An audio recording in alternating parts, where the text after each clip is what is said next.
los micronutrientes.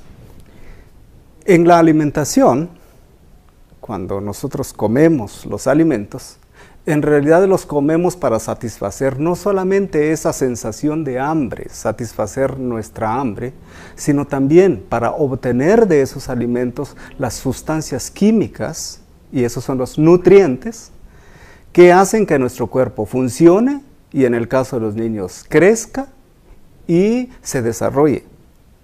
Entonces esos nutrientes que son esenciales en realidad desde el punto de vista práctico para el aprendizaje los dividimos en dos grandes grupos y los voy a aprovechar unas laminitas que tengo acá para hablar de esto. Como dije, los nutrientes son elementos químicos, no es la comida por sí misma, sino los elementos contenidos en la comida, que un organismo vivo necesita para funcionar y que debe obtener de fuera de los alimentos. Y como digo, los elementos químicos pueden ser macronutrientes o micronutrientes. ¿Qué hace la diferencia? Los macronutrientes son aquellos elementos químicos que necesitamos obtener de los alimentos en cantidades relativamente grandes. Generalmente las cantidades que necesitamos por día son gramos, es decir, cantidades bastante grandes. Y esos macronutrientes en realidad son los carbohidratos, o sea, los azúcares, las proteínas y las grasas. ¿Qué tienen en común estos tres elementos macronutrientes? Lo que tienen en común es que proveen al organismo cierta cantidad de energía para que eso lo use como combustible para estar funcionando todo el día. En cambio, los micronutrientes son cantidades que obtenemos de los alimentos, pero en cantidades muy pequeñas en comparación con los macronutrientes. Eso es lo que les hace distintos, la cantidad. Eso no significa que no sean esenciales, que es la esencialidad de los micronutrientes. Los micronutrientes lo que hacen es que nos permiten aprovechar los macronutrientes que consumimos, es decir, nos permiten aprovechar de manera adecuada los azúcares, nos permiten utilizar adecuadamente las proteínas, nos permiten manejar de manera adecuada las grasas. No dan energía los micronutrientes y eso es muy importante, porque sucede que desafortunadamente en la conciencia popular nos dicen, tome vitaminas, dele vitaminas a su niño para que crezca. Eso no es cierto si no recibe proteínas, carbohidratos y grasas. Los micronutrientes son esenciales para utilizar los alimentos, pero no hacen crecer, no permiten, no entregan energía. Y voy a puntualizar un poquito más en eso en otros conceptos mucho más adelante. Muy bien, regresemos a nuestra tabla. Los micronutrientes se clasifican en dos grandes grupos, unos que se llaman vitaminas y otros que se llaman minerales. ¿Qué quiero decir con esto? Insisto, ni las vitaminas ni los minerales dan energía, solamente ayudan a que se utilice de manera adecuada todas las funciones del organismo. Muy bien. ¿Cuáles son esos? Regreso a la tabla con ustedes. Entre las vitaminas hay las vitaminas que se disuelven en grasa y se llaman liposolubles, y están las vitaminas que se disuelven en agua y esas se llaman hidrosolubles. ¿Por qué es importante entender esto?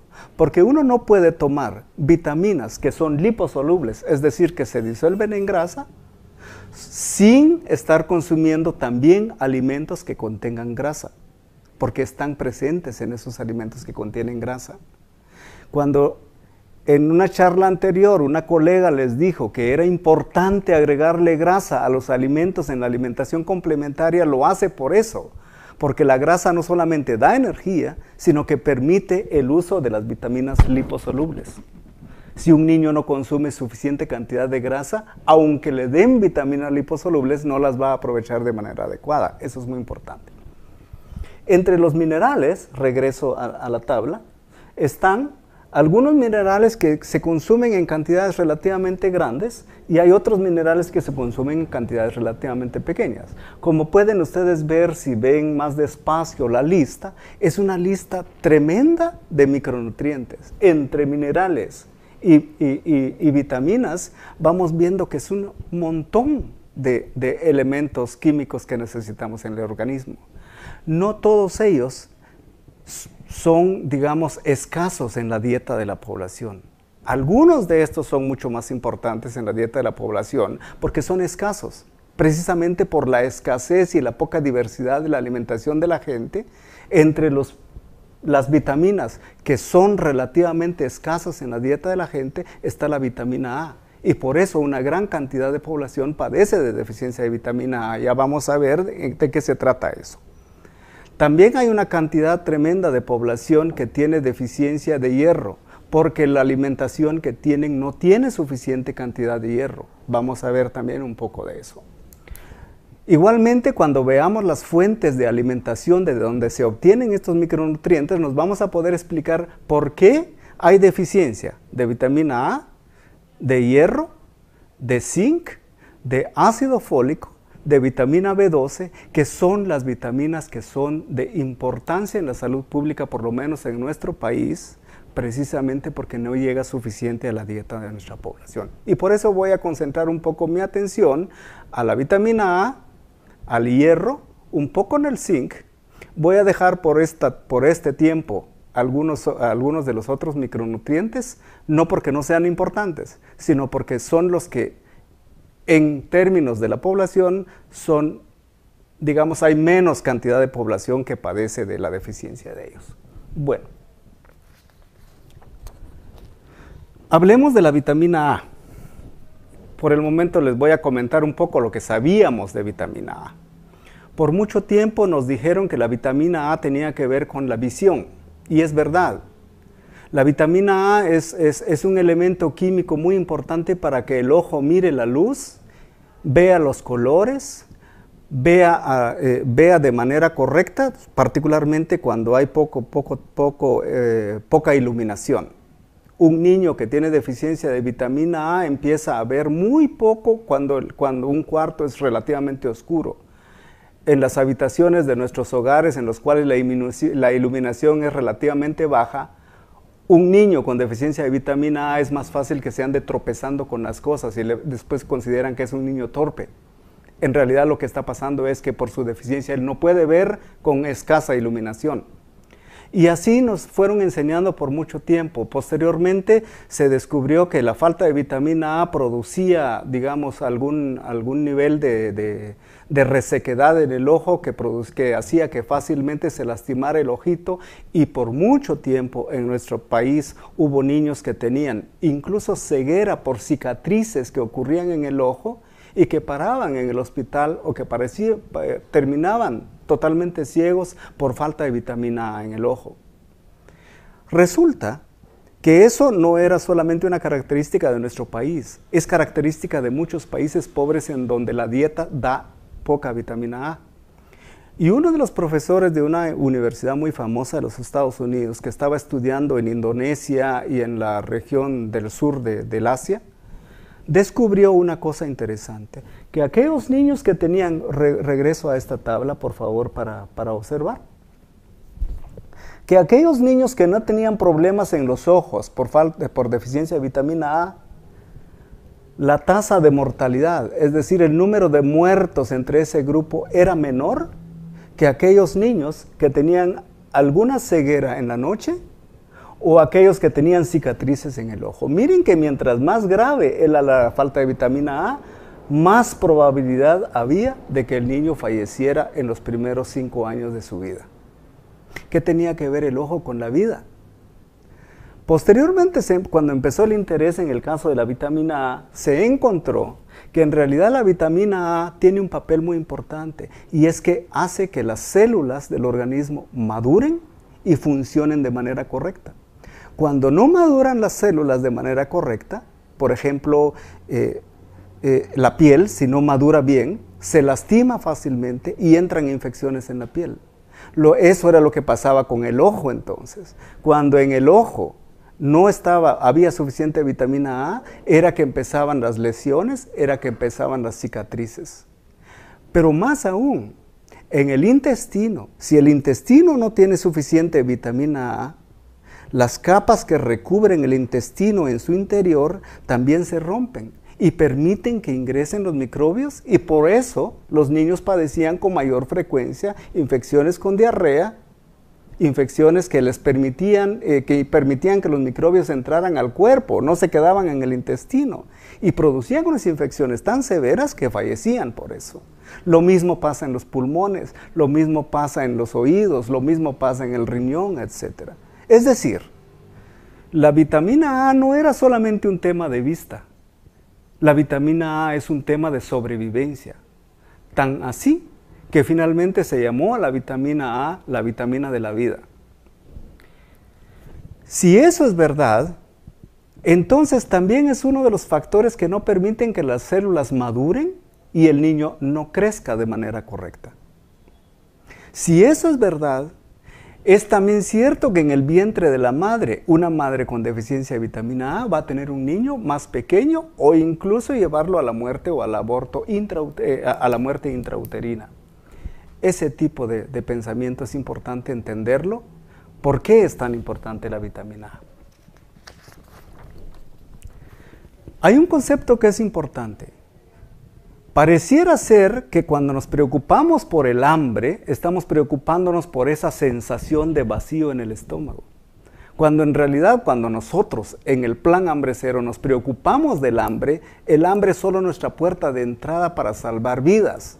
Vamos mucho más allá, porque hay un hambre oculta, y ese hambre oculta es precisamente la falta de micronutrientes, que aparentemente no matan, y sin embargo sí lo hacen, y de manera silenciosa. Vayamos a otro micronutriente, el hierro. También por mucho tiempo nos han comentado que el hierro es el elemento más importante para la sangre, es el elemento que le da color a la sangre. Vayamos a la lámina para mostrarles un poco de eso. La sangre, aunque a simple vista es un líquido, en realidad es un líquido que adentro contiene una serie de células que son los glóbulos rojos. Entonces los glóbulos rojos son los que le dan el color rojo a la sangre. ¿Qué es el glóbulo rojo? El glóbulo rojo es casi como una pastillita salvavidas que contiene dentro de sí una serie de proteínas que contienen hierro. ¿Y para qué es el hierro? Para transportar oxígeno, es lo que hemos aprendido todo el tiempo. Sin embargo, resulta que aparte de la función de transportar oxígeno dentro de las células rojas, el hierro también tiene una función que en química le llamamos transporte de electrones. ¿Qué significa eso? Que en realidad el hierro, además de transporte del oxígeno, hace que algunas células más dentro del organismo funcionen. Por ejemplo, no solamente lleva oxígeno al cerebro, a las neuronas, a las células nerviosas, sino que también hace que las células nerviosas del cerebro transfieran los electrones que hacen que reaccionen como en un cable eléctrico, que pasen los mensajes de una célula a otra y hacen que se produzcan los procesos de pensamiento, los procesos de aprendizaje, los procesos de memoria, etc. Fácilmente, probablemente pueden ir ustedes pensando entonces que si alguien tiene una deficiencia de hierro, aunque no tenga anemia, aunque sus glóbulos rojos estén todavía satisfaciendo su necesidad, el hecho de que ya tengan alguna deficiencia de hierro hacen que este niño tenga problemas de aprendizaje, tenga problemas de conducta, tenga problemas de memoria, hablando del niño. Y ese es uno de los valladares tan importantes en el desarrollo de nuestro país, porque un niño con deficiencia de hierro, aunque no tenga hambre, al estar en la escuela, tiene déficit de atención y déficit de aprendizaje, completamente demostrado en el mundo. Pero no es solamente eso. Ese transporte de electrones y esa falta de oxígeno, por ejemplo, en una mujer que está embarazada, le hace difícil llevarle oxígeno al feto, porque el feto está dependiendo del oxígeno que la madre está respirando. Si la madre es deficiente, entonces le está entregando poco oxígeno al niño, y eso hace que el niño en el vientre no crezca. Igual que en el caso de la vitamina A, puede suceder también que esté en riesgo de perder al bebé. Pero si ese niño nace, finalmente, sobrevive a esa deficiencia de la madre, nace también con poco hierro. Y entonces al poco tiempo después de haber nacido, ese niño ya tiene anemia. Y entonces él va a sufrir esas consecuencias que tienen que ver con el desarrollo y el aprendizaje en el futuro. Hablemos de un hombre en actividad económica, en trabajo, etc. Una persona, un hombre, un trabajador que tiene deficiencia de hierro, tiene poca capacidad muscular para trabajar y por lo tanto tiene un menor rendimiento laboral y por lo tanto tiene una limitación en los ingresos familiares y por lo tanto afecta a toda la familia.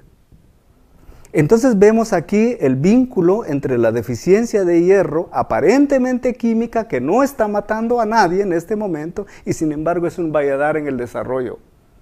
Y nosotros tenemos claro que nuestra lucha en el plan del Pacto Hambre Cero, nuestra lucha en la ventana de los 1000 días es lograr no solamente disminuir la desnutrición crónica o la muerte infantil por desnutrición aguda.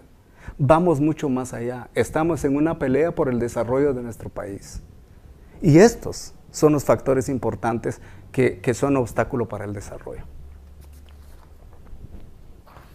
Creo haber mencionado ya los distintos otros efectos que tiene una deficiencia de hierro grande, así que creo que no voy a adelantar mucho más, excepto que sí quisiera tocar un poco también otro micronutriente que es el ácido fólico. El ácido fólico es un elemento importante que también participa en la generación de las células y en su desarrollo, pero participa desde etapas muy tempranas en la vida. El ácido fólico es esencial en la formación del feto, incluso en las primeras semanas. Si hace falta ácido fólico en las primeras semanas del embarazo, este niño probablemente ni siquiera desarrolla los órganos de manera correcta. Y por eso, podemos volver a la lámina un poquito, por favor. Una de las consecuencias grandes de la falta de ácido fólico en una mujer que queda embarazada es que su feto no va a formar bien los huesitos y la cobertura de la columna vertebral. En las mujeres con deficiencia de ácido fólico, es decir, que no tuvieron suficiente ácido fólico en su dieta, pueden tener esto que llamamos los mielomeningoceles o los meningoceles o las espinas bífidas, etcétera, o incluso aquellos muchachitos que nacen sin el desarrollo cerebral, que desafortunadamente a veces observamos en los hospitales aquellos niños que nacen sin cerebro, con la carita, pero con el cráneo vacío, como en el caso de acá. Ese es un efecto importante en el caso del embarazo y en el caso de las primeras etapas de la vida del niño pequeño. Pero también es importante entender que el ácido fólico tiene otros papeles dentro de la vida, tanto de la persona adulta como de los niños mayorcitos. Tiene que ver con enfermedades crónicas, tiene que ver con hipertensión, tiene que ver con infertilidad, tiene que ver con otra serie de manifestaciones. Bien, tratemos ahora de ver si eso es así, ¿por qué es que nos está haciendo tanta falta a nosotros? ¿Qué es lo que está pasando en nuestra alimentación? Algunas de las fuentes alimentarias de donde vienen estos nutrientes de los que acabo de hablar. Vitamina A. Vitamina A está presente en vegetales que son de color verde intenso o amarillo intenso. Porque la vitamina A es un colorante natural dentro de la naturaleza y le da ese color intenso a los rojos, a los amarillos y a los verdes. Pongámonos a pensar realmente cuál es la variedad de la dieta de nuestra población que es tan monótona y que sabemos cuáles son los contenidos que tienen. Obviamente estos no están tan presentes en la dieta de la población. Por otro lado, la vitamina A más fácilmente utilizable por el organismo es aquella vitamina que ya está disuelta en la grasa de los tejidos de los animales y está presente particularmente en las vísceras de los animales, particularmente el hígado, en la carne, en el pescado, en la leche entera, porque está presente en la crema, no en la leche descremada, Y por supuesto en la leche materna, particularmente en la parte grasa de la leche materna, en la crema de la leche materna. Podemos ver entonces, para que ustedes vayan amarrando un poquito, por qué insistimos en la leche materna, por qué insistimos en la diversificación de la dieta, por qué insistimos en el uso de las frutas y de las verduras. Si insistimos en esa diversificación de la dieta, es porque tenemos en ellas buenas fuentes de una de estas vitaminas, pero también son fuentes de otro de los minerales de los que estamos hablando, el hierro y el zinc. El hierro y el zinc están presentes particularmente en las carnes rojas. ¿Por qué rojas? Si ustedes recuerdan, mencionamos que el hierro es el que le da el color rojo a la hemoglobina, pero también es el que le da el color rojo a la carne, es el que le da el color rojo a las vísceras. Ese rojo oscuro lo que nos está demostrando es que ahí hay cantidades de hierro. Si están presentes en esos elementos de la dieta, por eso también insistimos en esos elementos de productos orgánicos animales. El ácido fólico es interesante que esté presente en las hojas, particularmente las hojas oscuras de las plantas. El nombre del ácido fólico viene del latín folium. Folium significa hoja y el ácido fólico fue descubierto precisamente en las hojas de las plantas. Por eso insistimos en el consumo de hojas verdes, no tanto por el hierro contenido o por la vitamina A también, sino también por el ácido fólico, particularmente cuando no es tremendamente cocinado. Entonces, aun cuando en este momento yo no voy a hablar mucho de las preparaciones alimentarias, lo que sí quiero insistir es en esa diversidad de alimentos que, si los consumimos de manera diversa, podrían satisfacer nuestras necesidades, excepto en algunas circunstancias. Una de esas circunstancias es el embarazo. En el embarazo, las cantidades que se necesitan de hierro son tan grandes por varias razones. Uno, porque el cuerpo de la mujer crece, su musculatura crece, crece la matriz, crece la placenta y encima crece el niño. Y todo esto demanda hierro. Y aunque la mujer consumiera cantidades grandes de hierro en los alimentos, no tendría lo suficiente para satisfacer sus necesidades. Por eso es importante darle hierro extra a la mujer embarazada. Por eso es importante también darle ácido fólico extra a la mujer embarazada. Esa es la razón de los programas de suplementación. Esa es la razón de que los programas de suplementación debieran empezar en las etapas tempranas del embarazo. Y más aún, en el caso del ácido fólico, si el caso es que es necesario en las primeras etapas del embarazo, lo ideal sería que la mujer en edad fértil, cuando planifica entrar al embarazo, debería estar consumiendo ya ácido fólico. En el caso de los niños, para llenar sus necesidades a través de la dieta, va a ser muy difícil por la capacidad del estómago del niño pequeño, que en realidad las cantidades que consume no van a satisfacer completamente sus necesidades. Y peor aún, no va a satisfacer completamente sus necesidades, sobre todo si la dieta es monótona. Por eso, entre los programas de suplementación del Ministerio de Salud, en el caso de Guatemala, incluyen la suplementación con múltiples micronutrientes. Y con ese capítulo de la suplementación de los micronutrientes, particularmente en los niños pequeños, voy a cerrar esta conversación con ustedes.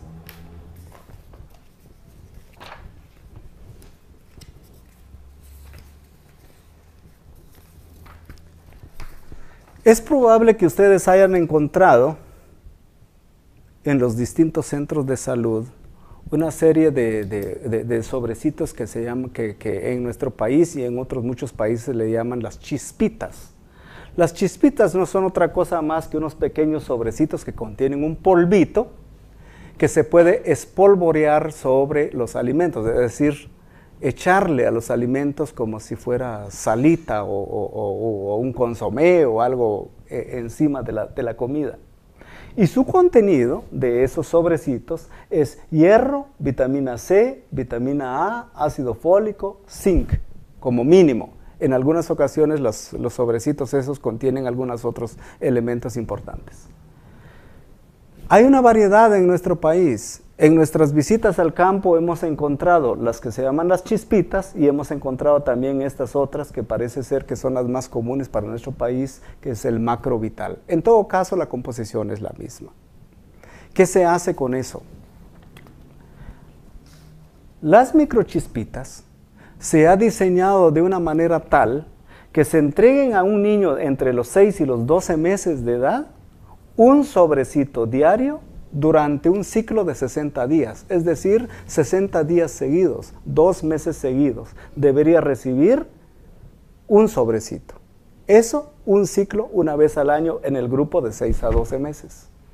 En el grupo de los niños que ya cumplieron un año hasta los 5 años, deberían recibir también un sobre diario por 60 días, pero en 2 ciclos del año, es decir, en unos primeros 6 meses recibir sus 60 sobres, en los otros siguientes 6 meses recibir sus otros 60 días de suplementación, porque las necesidades de un niño mayorcito son también mayores. Y en el programa de país, la entrega de estos suplementos está hecho de manera tal que debería dársele consejería a las señoras para su preparación. Sin embargo, igualmente, y ahí es donde nosotros entramos en nuestra cooperación para asegurarnos de que en realidad le llegue al niño, tenemos que tener claridad en la manera de distribuirlos. Estoy usando aquí un material recogido de algún otro país, sin embargo, también nuestro país está preparando o tiene preparado algún material de esta naturaleza. 1. Agarra usted el sobrecito después de haberse lavado las manos, eso es muy importante. Miren cómo encadenamos el tema de la higiene personal y el lavado de manos. Siempre que maneje alimentos o suplementos, debe lavarse las manos. Abre con las manos el sobrecito y la comida que le va a dar al muchachito, es decir, la comida sólida. Recuerden que en la charla que les dieron sobre la alimentación complementaria hablamos no de jugos, no de líquidos, no de atoles, hablamos de comida sólida para que tenga la concentración adecuada de energía. Separa un poco la comida que va a consumirse el niño, no toda la comida, sino solo una parte de la comida la separa y echa ahí los polvitos, lo mezcla de manera correcta y se lo da a comer como la primera porción en la alimentación del niño. ¿Por qué? Porque esto garantiza que se termine el contenido del sobre en la primera porción de comida que va a comer el niño y después termina dándole su comida. Eso es muy importante. Y hay otras cositas, hay otra recomendación que es importante. Tiene que echárselo a la comida que ya ha sido preparada y que es la que le va a dar al niño, no en la comida que va a cocer, porque entonces destruiría los micronutrientes. Y lo otro es, como ya mencioné, debe dárselo en una porción pequeña de comida para entregárselo al niño para que se lo acabe. No podemos dejar esos micronutrientes ahí afuera sin consumir, porque también se van degradando a través de las horas durante el día. Desafortunadamente hemos visto algunas prácticas en el campo que nos hacen pensar que no le está llegando correctamente el mensaje a las señoras. En algunas ocasiones lo que hacen es dividir el sobrecito varias veces durante el día en pequeñas porciones. Eso no necesariamente garantiza que el niño consuma todo el sobrecito. 2. Un sobre es para un niño. No puede distribuir un sobre a varios niños porque no le está llenando no está satisfaciendo las necesidades del niño, ni a uno ni a todos los que está repartiendo. Un sobre debe ser únicamente para un niño, en un consumo inmediato en pequeña cantidad de comida. Creo que eso es muy importante porque en los programas de suplementación esta parte de la comunicación está fallando. Bien. Finalmente, alguien nos ha preguntado o alguien también ha observado en el campo algunas recomendaciones que creemos que debemos corregir. Recuerden que dije que los micronutrientes no dan energía, que la energía debe provenir de los alimentos naturales, particularmente de los alimentos que son en forma de carbohidrato y particularmente en los alimentos que tienen contenido de grasa en las proporciones adecuadas. Existen por ahí una serie de suplementos de vitaminas y de energía que son comerciales y que aparentemente están empezando a ser demasiado popularizados en nuestra población. Uno, son demasiado caros. Dos, no son necesariamente naturales. Y tres, son muy fácilmente contaminables. No es necesario estarle diciendo a las mamás que usen estos productos de alta caloría y de alta cantidad de energía, que son en forma de leches comerciales. Para eso es que hay diseñados alimentos para alimentación complementaria que ya les han hablado en otra charla. Eso es muy importante que tratemos de evitar eso. Dos, menos aún utilizarlos en la edad antes del tiempo de la lactancia materna exclusiva. Debemos ser muy fieles al hecho de tratar de llevar al máximo posible la lactancia materna, tanto continuada, pero particularmente completar la parte de la lactancia materna exclusiva, porque esa sí tiene la energía, las calorías, los micronutrientes que el niño necesita, excepto en algunos casos para la suplementación con hierro o la suplementación en algunos otros casos con vitamina A.